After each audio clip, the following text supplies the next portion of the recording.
രാവിലെ മുറ്റത്തിറങ്ങി നോക്കിയപ്പം തന്നെ ദേ നമ്മുടെ മഞ്ഞഡാലിയ പൂവിട്ട് നിൽപ്പുണ്ട് കേട്ടോ. അപ്പോൾ അതിനടുത്തായിട്ട് തന്നെ നമ്മുടെ ഇരുമ്പം പുളി മരമുണ്ട്. അപ്പോൾ ഇതിനിവിടെ ഇരുമ്പം പുളി, ചിലിമ്പം പുളി, ചെമ്മീൻ പുളി എന്നൊക്കെ പറയുവേ. കുറേ താഴെ വീണ് ചീത്തയായി പോയി കേട്ടോ. ഞാനപ്പം കുറേ ദിവസം കൊണ്ട് ഇതിങ്ങനെ പറിക്കണം എന്ന് വിചാരിക്കുന്നുണ്ട്. അപ്പോൾ ഇന്നാണ് സമയം കിട്ടിയത്. എന്നാൽ പിന്നെ രാവിലെ തന്നെ അതങ്ങ് പറിച്ചു വെച്ചേക്കാമെന്ന് വിചാരിച്ചു. വീട്ടിൽ നമ്മളെപ്പോഴും എന്തെങ്കിലുമൊക്കെ ഇങ്ങനെ അച്ചാറിട്ട് വെച്ചേക്കും കേട്ടോ. നാരങ്ങയോ മാങ്ങയോ അല്ലെങ്കിൽ ഇരുമ്പം പുളിയോ ഒക്കെ. അപ്പം പുറമേ നിന്ന് നമ്മൾ വരവച്ചാർ അങ്ങനെ വാങ്ങാറില്ല. എപ്പോഴും വീട്ടിൽ തന്നെയാണ് അച്ചാർ ഉണ്ടാക്കുന്നത്. സീസൺ ആവുന്ന സമയത്ത് ഇങ്ങനെ കിട്ടുന്ന മാങ്ങയും ഇരുമ്പം പുളിയും നാരങ്ങയൊക്കെ നമ്മൾ ഉപ്പിട്ട് സൂക്ഷിച്ച് വെക്കും. പിന്നെ ആവശ്യാനുസരണം ചെറിയ ക്വാണ്ടിറ്റിയിൽ എടുത്തിട്ട് അച്ചാർ ഉണ്ടാക്കും. എനിക്ക് ഇരുമ്പം പുളി അച്ചാർ കൂട്ടി കഞ്ഞി കുടിക്കാൻ ഭയങ്കര ഇഷ്ടമാട്ടോ.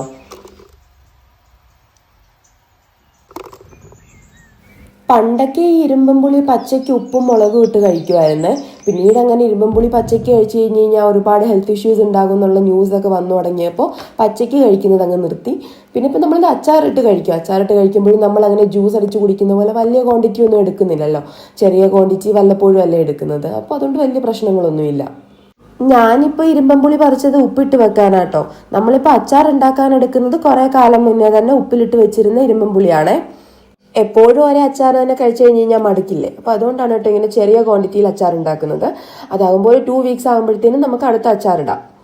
ഇത് നന്നായിട്ട് ഉപ്പിനകത്തേക്ക് കിടന്ന് ഉപ്പൊക്കെ പിടിച്ച് വെള്ളമൊക്കെ ഇറങ്ങി നല്ല ജ്യൂസി ആയിട്ടുള്ള ഇരുമ്പുളിയാട്ടോ. അപ്പോൾ ഞാനത് ഇങ്ങനെ ചെറിയ കഷ്ണമാക്കി വട്ടത്തിൽ മുറിച്ചെടുക്കുകയാണ്. ഞാനിവിടെ നല്ലെണ്ണയാണ് കേട്ടോ അച്ചാർ ഉണ്ടാക്കാനായിട്ട് എടുക്കുന്നത്. അപ്പം നല്ലെണ്ണയാകുമ്പോൾ പെട്ടെന്ന് അച്ചാർ കേടൊന്നും ആവത്തില്ല. പിന്നെ നമ്മൾ വെളിച്ചെണ്ണ ഉപയോഗിക്കുന്നതിനെക്കാട്ടിലും അച്ചാറിന് ടേസ്റ്റ് കിട്ടുന്നത് എപ്പോഴും നല്ലെണ്ണ ഉപയോഗിക്കുമ്പോഴാണ്. ഞാനൊരു 4 ടേബിൾ സ്പൂൺ എണ്ണ ചേർത്ത് കൊടുത്തിട്ടുണ്ട്. അച്ചാർ ഉണ്ടാക്കുന്ന സമയത്ത് എണ്ണ കുറച്ച് മുന്നോട്ട് നിൽക്കുന്നതുകൊണ്ട് കുഴപ്പമൊന്നുമില്ല.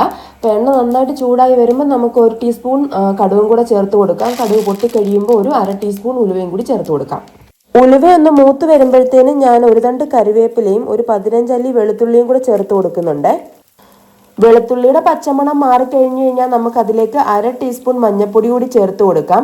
ഞാനിവിടെ 3 ടീസ്പൂൺ കാശ്മീരി മുളക് പൊടിയും 1 ടീസ്പൂൺ സാദാ മുളക് പൊടിയാണ് കേട്ടോ ചേർത്ത് കൊടുക്കുന്നത്. അപ്പം എനിക്ക് അച്ചാർ കുറച്ച് കളറിൽ ഇരിക്കുന്നതാണ് ഇഷ്ടം. അതുകൊണ്ടാണ് കേട്ടോ ഞാൻ കാശ്മീരി മുളക് പൊടി കൂടുതലായിട്ട് ചേർത്ത് കൊടുക്കുന്നത്.